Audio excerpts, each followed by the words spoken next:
ആദ്യം തന്നെ നമ്മുടെ എല്ലാ ചങ്ങാതിമാർക്കും ഒരു കിടുക്കാച്ചി നമസ്കാരം ഇരിക്കട്ടെ. ഇന്ന് നമ്മുടെ കിടുക്ക ഐറ്റമായിട്ടാണ് വന്നിരിക്കുന്നത് കേട്ടോ. ഇവൻ്റെ പേരാണ് തലപ്പക്കട്ടി ബിരിയാണി. തലപ്പാക്കട്ടി ബിരിയാണി നിങ്ങൾക്ക് എല്ലാവർക്കും അറിയാം, ഒരു കിടുക്ക ഐറ്റം തന്നെയാണ്. ഇത് കഴിക്കണമെങ്കിൽ ഞാൻ വർക്ക് ചെയ്യുന്ന ചാണ്ടീസ് വിൻഡിവുഡിലേക്ക് മിന്നൽ പോലെ പോരെ. അപ്പോൾ ഈ വക സാധനം കഴിക്കണമെങ്കിൽ ഒരു രക്ഷയില്ല, നേരെ നമ്മുടെ ഹോട്ടലിലേക്ക് പിടിച്ചു. അപ്പം നമ്മുടെ ചാനൽ ഫോളോ ചെയ്യാനും ലൈക്ക് ചെയ്യാനും കമൻറ്റ് ചെയ്യാനും കൂട്ടുകാർക്കൊക്കെ ഷെയർ ചെയ്യാനും മറക്കല്ലേ. ആദ്യം തന്നെ നമുക്കൊരു വലിയ ജമ്പ് എടുക്കാം. അതിലേക്കൊരു 4 കിലോ ജീര റൈസ് കേട്ടോ, അല്ല കൈമ റൈസ് ആയാലും കുഴപ്പമില്ല, എടുത്തൊരു മറിക്കുക. എന്നിട്ട് നല്ലവണ്ണം ഒരു 3-4 പ്രാവശ്യം കഴിക്കും. ഒന്നും നോക്കല, കണ്ണടച്ചും കഴിക്കുക ചങ്ങാതിമാരെ. ഇതുപോലെ കഴുകി വൃത്തിയാക്കി എടുക്കാം. ശേഷം അവനെ ഇതുപോലെ തന്നെ ആ ചെമ്പിലേക്കൊരു മറിക്കുക. എന്നിട്ട് ഒരു 1/2 മണിക്കൂർ 3/4 മണിക്കൂർ വെള്ളത്തിൽ കുതിരാൻ വെക്കുക. അപ്പം റൈസ് നല്ല സോഫ്റ്റായിട്ട് കിട്ടും.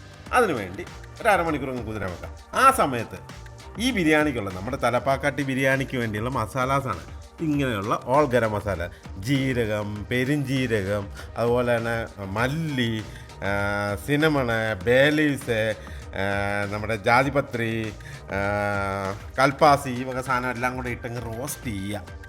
റോസ്റ്റ് ചെയ്ത ശേഷം മിക്സിക്കകത്ത് ഇട്ട് പൗഡറാക്കി എടുക്കുക. ഇതാണ് നമ്മുടെ ബിരിയാണി മസാല. ഇതൊരു വെറൈറ്റി ബിരിയാണി മസാല. ശേഷം മിക്സി ഒന്ന് വൃത്തിയാക്കിയ ശേഷം അതിലേക്ക് പച്ചമുളക്, ചെറുള്ളി, ഇഞ്ചി, വെളുത്തുള്ളി, മല്ലിയില, പുതിന, ഈ വക സാധനം എല്ലാം കൂടി ഇട്ട് പേസ്റ്റാക്കി ഇതുപോലെ ഒരു ഗ്രേവി പോലെ ആക്കുക. ശേഷം ചെമ്പ് ചൂടാക്കാൻ വെക്കുക. അതിലേക്ക് നല്ല ശുദ്ധമായ നെയ്യ് ഒഴിച്ചു കൊടുക്കുക. എന്നിട്ട് ഇതുപോലെ ബേലീസ, സിനമൺ, പെപ്പർ, ക്ലൗസ്, കാടമൺ, ഇത്രയോ സാധനം കൂടെ ഇട്ട് കൊടുത്ത് ഇതുപോലെ ലൈറ്റായിട്ടൊന്ന് റോസ്റ്റ് ചെയ്യാം. ഇവനൊന്ന് റോസ്റ്റായി പാകത്തിന് വരുമ്പോഴേക്ക് ചെറുതായി എറിഞ്ഞ് സവോള എടുത്തൊരു മറിക്കുക. ആവശ്യത്തിന് സവോള ഇട്ടാണ് കേട്ടോ. എന്നിട്ട് സവോള നല്ല രീതിയിൽ അങ്ങ് വാട്ടിയെടുക്കുക. ഇവനൊരു വാടിയൊരു പരുവായി വരുമ്പോഴേക്ക് അതിലേക്ക് കുറച്ച് ചെറുള്ളിയും കൂടെ ഇട്ട് കൊടുക്കും. ചെറുള്ളി മൊത്തത്തിലിടണ്ട, 3-4 പീസാക്കിയിട്ടങ്ങ് ഇട്ട് കൊടുക്കുക. ഇവനെല്ലാം മൊത്തത്തിലൊരു വാടിയൊരു പരുവായി വരുമ്പോൾ അതിലേക്ക് ഇഞ്ചി വെളുത്തുള്ളി പേസ്റ്റും ഇട്ട് കൊടുക്കുക. അവനും കൂടി ഇടുമ്പോൾ വേറെ ടേസ്റ്റ് ആട്ടോ ഇവനേട്ടോ വരുന്നത് കേട്ടോ. നല്ല സ്മെല്ലാണ്. ഇഞ്ചി വെളുത്തുള്ളി ഇടുമ്പോഴേക്ക് റോസ്റ്റ് ചെയ്യുമ്പോൾ ഒരു സ്മെല്ല് വരും. എന്നിട്ട് അതിലേക്ക് മല്ലിയിലയും പുതിനയിലയും കൂടെ എല്ലാം കൂടെ ഇട്ടൊരു മറിക്കാം. എന്നിട്ട് അതും ഒന്ന് റോസ്റ്റ് ചെയ്ത ശേഷം അതിലേക്ക് നമ്മൾ പേസ്റ്റാക്കി വെച്ച സാധനം കൂടെ ഇട്ട് അതിലിട്ടൊന്ന് കുക്ക് ചെയ്യുക. കാരണം ആ പച്ചപ്പൊന്ന് മാറി കിട്ടാൻ വേണ്ടിയാണ്. അപ്പോഴേക്ക് ഇതിലിട്ട് ഇങ്ങനെ റോസ്റ്റ് ചെയ്യുമ്പോഴേക്ക് നല്ല സ്മെല്ലാണ് വരുന്നത് കേട്ടോ. എൻ്റെ ചങ്ങാതി വേറെ ലെവലാണ്, ബിരിയാണിയേ വേറെ ലെവലായിരുന്നു. അപ്പോൾ ഈ സാധനം ഒന്ന് റോസ്റ്റായി വരുമ്പോഴേക്ക് അതിലേക്ക് ഇച്ചിരി മുളക് പൊടി, കുറച്ച് മഞ്ഞൾപ്പൊടി, ഇത്രയും കൂടെ ഇട്ടൊന്ന് ഇതുപോലെ തന്നെ ഒന്ന് വേവിച്ചെടുക്കാം, ഒന്ന് റോസ്റ്റ് ചെയ്തെടുക്കാം. ഇവനൊരു പാകത്തിലൊക്കെ ആയി വരുമ്പോഴേക്ക് അതിലേക്ക് നമുക്ക് ചിക്കനും ഇട്ട് കൊടുക്കാം. ഞാൻ ഇതിലേക്ക് കൂടുതലിട്ട് ചിക്കൻ്റെ ലെഗ് പീസ് കേട്ടോ. അതാണ് എപ്പോഴും ബിരിയാണിക്ക് സൂപ്പർ. ഒന്നും നോക്കണ്ട, അത് പ്രത്യേകിച്ച് തലപ്പാക്കാട്ടി ബിരിയാണി എന്നല്ല, ഏത് ബിരിയാണി ഉണ്ടാക്കുമ്പോൾ ലെഗ് പീസ് ഇട്ട് ഇതുപോലെ ഒരു എന്നാ പറയുന്ന ഒരു 20% ഇതിൻ്റെ അകത്തിട്ട് അങ്ങ് റോസ്റ്റ് ചെയ്തെടുക്കാം. അവനൊന്ന് ലെവലായി വരുമ്പോൾ അതിലേക്ക് ഇച്ചിരി തൈരും കൂടെ ഇട്ട് കൊടുത്ത് ഇതുപോലെ ഇങ്ങ് മിക്സ് ചെയ്യാം. ഇതെല്ലാം കൂടെ ഇട്ടൊരു കലക്കി കൂട്ടി ഒരു പരുവാക്കുമ്പോൾ തന്നെ നല്ല സ്മെല്ലാണ് വരുന്നത് കേട്ടോ. വേറെ ലെവലാണ് എൻ്റെ ചങ്ങാതി. ഒന്നും നോക്കണ്ട, കണ്ണടച്ച് വീട്ടിലുണ്ടാക്കാൻ ഉണ്ടാക്കിക്കോ. എന്നിട്ട് ആവശ്യത്തിന് ഉപ്പും കൂടെ ഇങ്ങ് വാരി വിതറുക. ഇതെല്ലാം കൂടെ സ്നേഹത്തോടെ ഇങ്ങ് ഇട്ട് കൊടുക്കുമ്പോൾ എൻ്റെ ചങ്ങാതി എന്നാ സ്മെല്ലാണ് വരുന്നത് അറിയാം. എൻ്റെ ഒരു രക്ഷയില്ല കേട്ടോ. എന്നിട്ട് അതിലേക്കൊരു 2 ലിറ്റർ വെള്ളം ആദ്യം ഒഴിക്കാം. എന്നിട്ട് ഇവനെ ഒന്ന് നല്ല രീതിയിൽ മിക്സ് ചെയ്യാം. ഇവനൊന്ന് മിക്സായി വരുമ്പോഴേക്ക് നമ്മൾ പൗഡറാക്കി വെച്ചിരിക്കുക ബിരിയാണി പൗഡർ ഇതിലേക്ക് ഇട്ട് കൊടുക്കുക. കാരണം ഇത് റോസ്റ്റ് ചെയ്താൽ പെട്ടെന്ന് ഇത് സ്മോക്ക് സ്മെല്ല് വരും, വേറൊരു ഫ്ലേവറാവും. അതുകൊണ്ടാണ് ഇങ്ങനെ ഇട്ടൊന്ന് വേവിച്ചെടുക്കുക. ഒന്ന് വെള്ളം ഇങ്ങനെ തിളച്ച് വരുമ്പോഴേക്ക് ഒന്ന് പാകമായി വരുമ്പോഴേക്ക് നമുക്ക് റൈസ് വേവിക്കാനുള്ള ആവശ്യത്തിന് വെള്ളം ഒഴിക്കാം.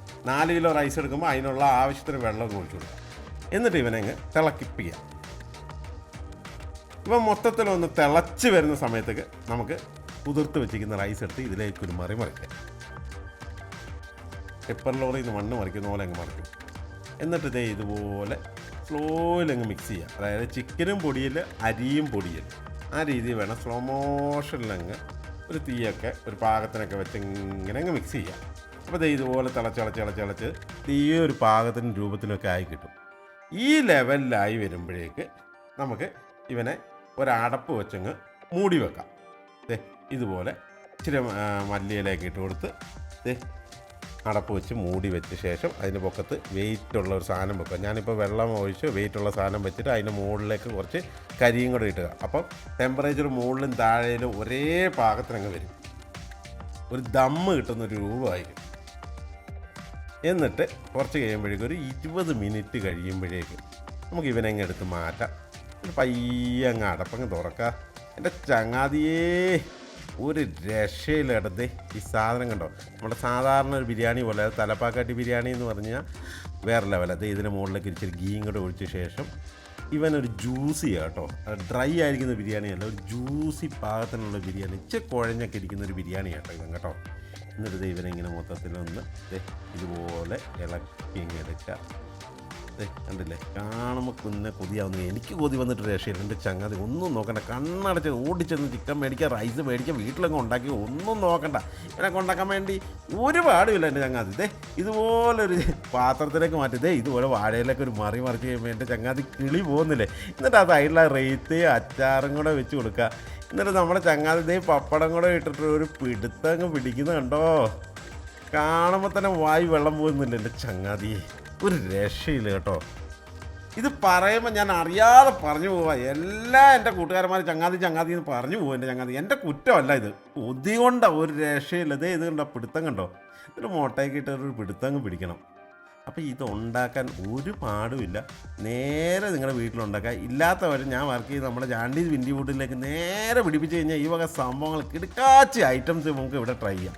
അപ്പോൾ ഇത് ഇഷ്ടപ്പെട്ട് കഴിഞ്ഞാൽ കൂട്ടുകാർക്കൊക്കെ ഷെയർ ചെയ്ത് കൊടുക്കാനും നല്ല നല്ല കമൻറ്റുകൾ ഇടാനും ലൈക്ക് ചെയ്യാനും മറക്കരുത് കേട്ടോ. അതുപോലെ നമുക്കൊരു യൂട്യൂബ് ചാനൽ കൊണ്ടുവരില്ല, അതും കൂടെ ഒന്ന് തള്ളിക്കൊടുത്തരും. ഇതേ